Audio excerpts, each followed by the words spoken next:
नमस्कार, श्रीति न्यूज देख रहे हैं आप। मैं आपके साथ प्रिया। राज्यपाल आरिफ मोहम्मद को लेकर बिहार की राजनीति अब काफी ज्यादा गरमाई हुई है। बता दें आपको कि वक्फ कानून को लेकर लगातार कई मुस्लिम संगठनों की तरफ से ये कहा जा रहा था कि हम वक्फ कानून को नहीं मानते हैं।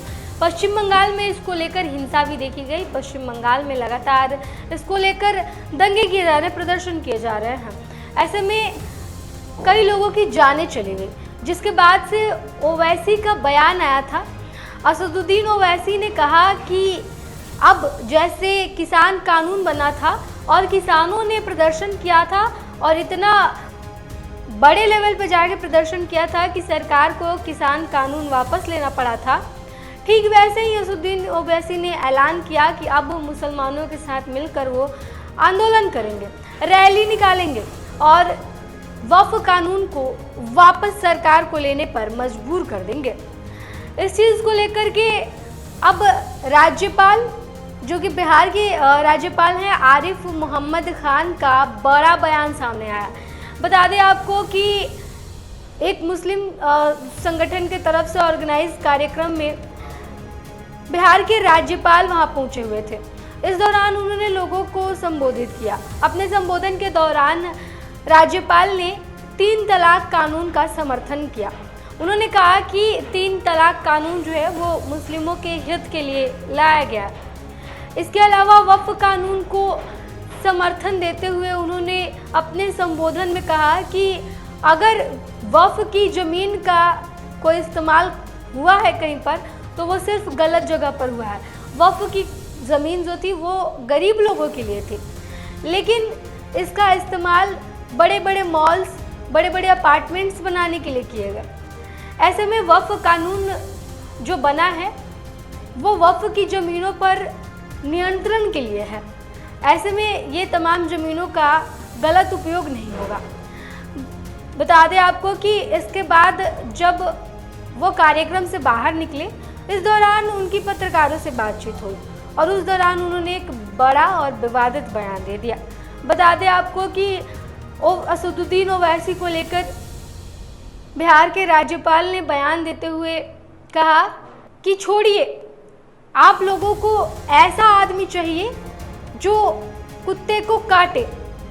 लेकिन हम इस बयान का कोई मतलब नहीं समझते हैं, हम इस पर कुछ बोलना नहीं चाहते हैं। आरिफ मोहम्मद ने ओवैसी के बारे में कुछ बोला तो नहीं, लेकिन कुछ ना बोलते हुए भी उन्होंने विवादित बयान दे दिया। उन्होंने कुत्ते की तुलना करते हुए कहा कि अब हम वैसे नहीं कर सकते हैं, आप लोगों को जैसा आदमी चाहिए हम वैसे नहीं बन सकते हैं। इस चीज़ को लेकर के अब आरिफ मोहम्मद का बयान काफ़ी ज़्यादा वायरल हो रहा है। बता दें आपको कि राज्यपाल आरिफ मोहम्मद के बयान को लेकर के लगातार कई न्यूज़ चैनल्स की तरफ से ये दिखाया जा रहा है कि उन्होंने किस तरीके से ओवैसी पर तंज कसा। उन्होंने जवाब तो नहीं दिया, लेकिन ओवैसी के बयान से वो साफ नाराज़ दिखाई दे रहे थे। क्या कुछ कह रहे हैं असदुद्दीन ओवैसी को लेकर के बिहार के राज्यपाल आरिफ मोहम्मद खान? आइए उनके बयान को आपको सुनाते हैं। आप मीडिया से हैं? दूरदर्शन से। आप छोड़ दो, इन पर थोड़ा भरोसा करो। हाँ बोलिए सर, आपने जो आज बातें कही हैं वो तो बहुत अच्छी बातें इतने हैं कि सारे लोग यहाँ पर खामोश हो गए आपको सुनते हुए। लेकिन सर, जिस तरह से ओवैसी कह रहे हैं, जिस तरह से बाकी लीडरान जो हैं वो कह रहे हैं कि हमारी मस्जिद छीनी जा रही है, हमारा घर छीना जा रहा है, इस पर से क्या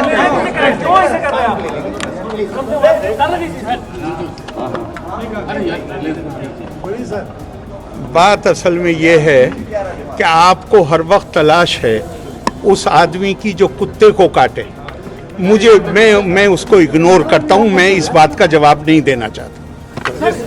सर, राज्यपाल महोदय, वक्फ संशोधन कानून पर सर सुप्रीम कोर्ट ने मैंने बहुत बोल दिया। अब इससे ज्यादा मुर्शिदाबाद की स्थिति पर सर, मुर्शिदाबाद की स्थिति पर कहीं की भी स्थिति हो, जो कोई बांटने का काम करेगा, मैंने बताया आपको, कुरान उनको कहता है कि तुम्हारे ऊपर बहुत सजा मिलेगी तुम्हें। बता दें आपको कि वक्फ कानून को लेकर लगातार कई समय से देश में विवाद छिड़ा हुआ है। कई संगठनों की तरफ से इसकी इसको लेकर विरोध किया जा रहा है। ऐसे में ओवैसी के बयान को लेकर, जिसमें उन्होंने कहा कि वो रैलियां निकालेंगे और बीजेपी पर तंज भी उन्होंने कसा। उन्होंने कहा कि बीजेपी मुसलमानों को खत्म करना चाहती है। इसको लेकर अब राज्यपाल आरिफ मोहम्मद की तरफ से बड़ा बयान आया। उन्होंने मीडिया से जब बातचीत की, मीडिया ने सवाल किया असदुद्दीन ओवैसी को लेकर, तो उन्होंने कहा कि आपको ऐसा आदमी चाहिए जो कुत्ते की तरह काटे, लेकिन हम वैसे नहीं हैं, हम वैसा नहीं कर सकते हैं। अब इस बयान के बाद आरिफ मोहम्मद की चर्चाएं काफ़ी तेज हो गई। बता दें आपको कि राज्यपाल के इस बयान के बाद बिहार का सियासी पारा काफ़ी ऊपर चढ़ा हुआ है। असदुद्दीन ओवैसी को लेकर विपक्ष के तरफ से लगातार बयानें जारी की जा रही हैं। फिलहाल देखना यह होगा कि इस विवाद से आखिर राज्यपाल बाहर कैसे निकलते हैं।